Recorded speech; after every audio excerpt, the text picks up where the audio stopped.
এটা হচ্ছে ঝালকাঠির স্টিমার ঘাট।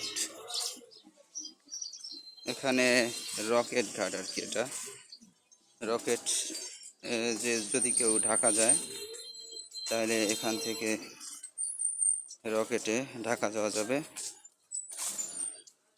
এটা হচ্ছে রকেট ঘাট।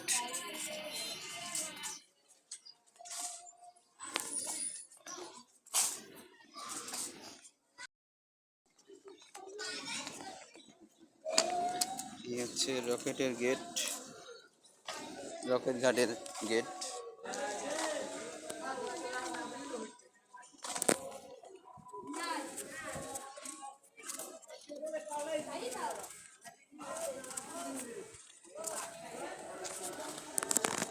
এখান থেকে ওপার যাওয়া যায়। এখানে খেওয়াঘাট আছে, খেওয়াঘাট আছে। এই যে রকেট ঘাট। চলো আমরা একটু ওই ঘাটে যাই।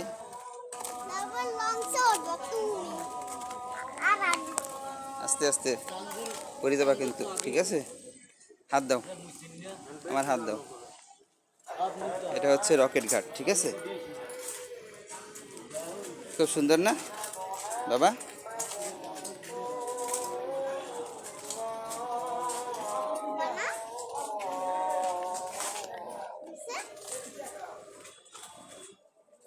এই যে লঞ্চ।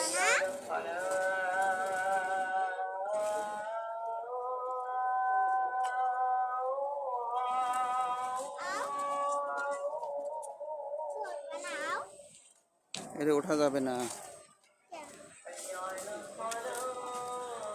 এতে উঠতে পারবো না আমরা মা। হ্যাঁ,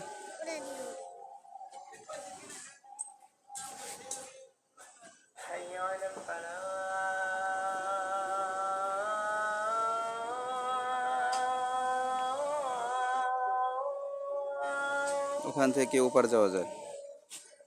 কেউ যদি ওপার যেতে চায় তাহলে ওপারে এখানে ট্রলারে যাওয়া যাবে। ট্রলারে 5 টাকা ভাড়া।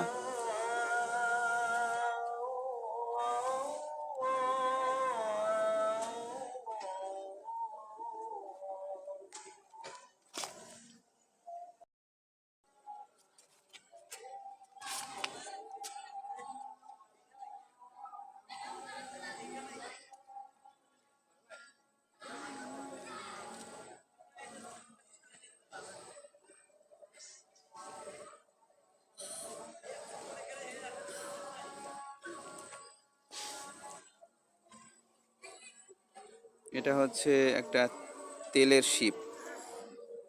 এই শিপে তেল টানা হয় অথবা মালামাল বহন করা হয়। দূর দূরান্তে মালামাল আনা নেওয়া করার জন্য এই শিপগুলো ব্যবহার করা হয়। শিপটা দেখাচ্ছি, অনেক বড় শিপ।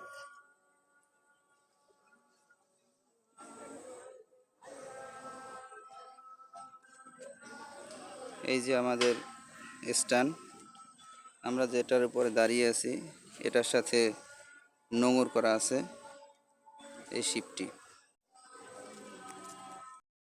সন্ধ্যা হয়ে গেছে তাই চারিদিকে কালো ছায়া নেমে আসছে, সূর্য ডুবে গেছে। এখন আমরা বাসায় যাব। আমার মেয়েকে একটু দেখাতে নিয়ে এসেছি।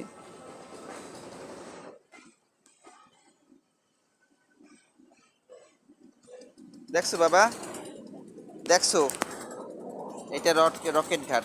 এখানে রকেট ভেড়ে আসছে, এখানে আচ্ছা রকেট ভেড়ে, তারপরে এই রকেটে মানুষ ঢাকা যায়। তারপরে এই গাড়িতে এই এই শিপে, এটা একটা নাম, এটা কি শিপ?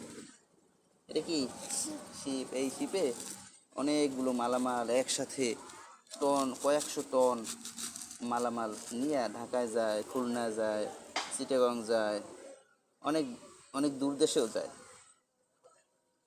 বিদেশেও যায়, বিদেশেও যায়। আমরা যাই করবো কি? আমাদেরকে উঠতে দেবে না তো বাবা? চলো আমরা এখন চলো কোথায় যাবো? বাসায় যাবো এখন। না। ওই যে দেখা যাচ্ছে লঞ্চ ঘাট, ওখান থেকে এই